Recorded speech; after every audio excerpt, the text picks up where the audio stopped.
fa toy izany no hanomezana malalaka ho anareo ny fidirana ho any amin'ny fanjakana mandrakizay izay an' Jesosy Kristy tompontsika sy mpamonjy antsika.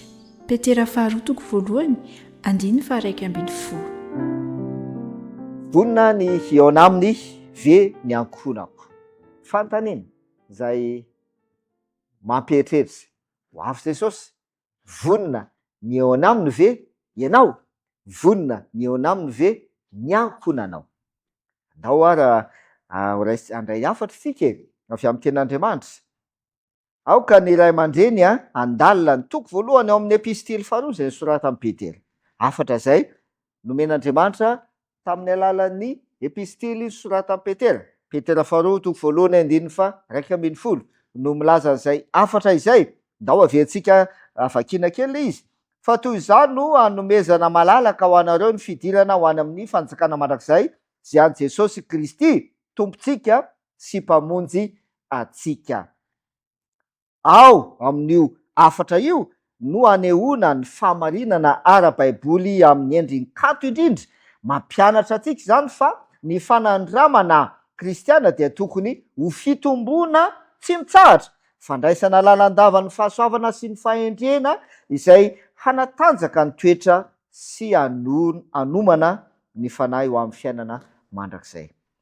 Tombotsoan'ny Ray aman-dreny sy ny zanaka ny miara-mitombo amin'ny fahasoavan'i Jesosy Kristy. Miara-mitombo ny Ray aman-dreny sy ny zanaka. Ary izay rehetra manaraka ny fepetra izay napetraka ao amin'ny ten'Andriamanitra dia ahazo izay rehetra ilainy ara-panahy sy ny hery handreseny. Maly dia izay no afatra izay nomenantsika hoe miambena tsy ho azon'ny Satana. Mila mandresy alay fahavalo isika. Ny andrasan'ny tompo amin'ny Ray aman-dreny dia ny ezahan'izy ireo fatratra ampiraisan-kina izany hanabe ny zanany ho azy. Ao an-tokantrano tokony hanomboana an'izany, hanolokoloana an'ireo vokatry ny fanahy ka hanekena an' Jesosy Kristy amin'ny alalan'ny amin'ny lalana rehetra. Ary izy ihany koa no nanome toky fa ho voavoatra ho amin'ny asa tsara rehetra isika amin'ny alalan'ny fanamasinana avy amin'ny fanahy masina.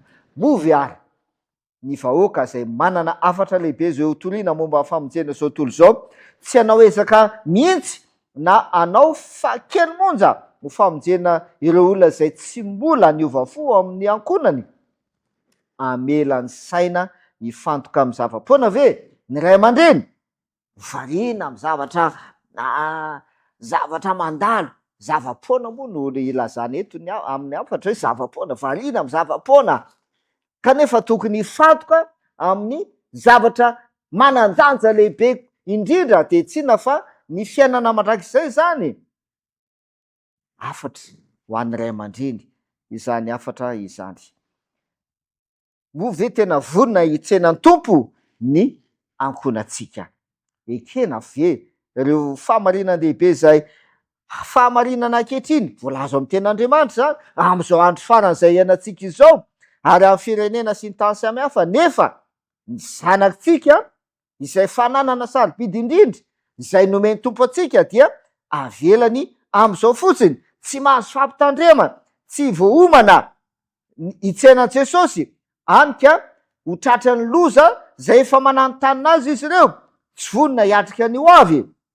Moa ve ireo izay mandray fahazavana tsara momba ny adidiny araka ny voalazan'ny ten'Andriamanitra sy ny tadalana izay omen'Andriamanitra hamela ireo tanora handalo fotsiny ka tsy hanao ezaka matotra hamonjena ny zanany. Izany fanontaniana izay mipetraka ho eritreretina sy ho saintsaina eo nivony ankonana izany.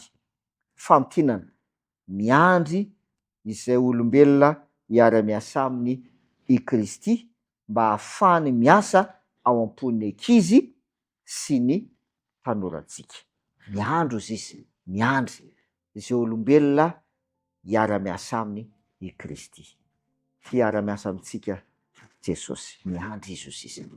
Inona moa tsy hanapa-kevitsika androany? Izay no vavaka ataontsika amin'ny andro ity hoe Tompo, raiso aho mba ho mpiara-miasa aminao. Andeha ary vavaka tsika. raha inaseny an-danitra eo misaotra anao ny teninao. Ny fikasanao Jesosy dia ny ankonana rehetra dia ho vonona hitsenanao, ary ny ray aman-dreny dia aoka mba ho mpiara miasa aminao tokoa hanomana ny ankonana ho amin'ny fitsenananao. Amin'ity andron'io ity, ndreto izay manolo tena ho anao, raiso izay Tompo, ary ampiasao zahay ho anao. Amin'ny anaran'i Jesosy, amen.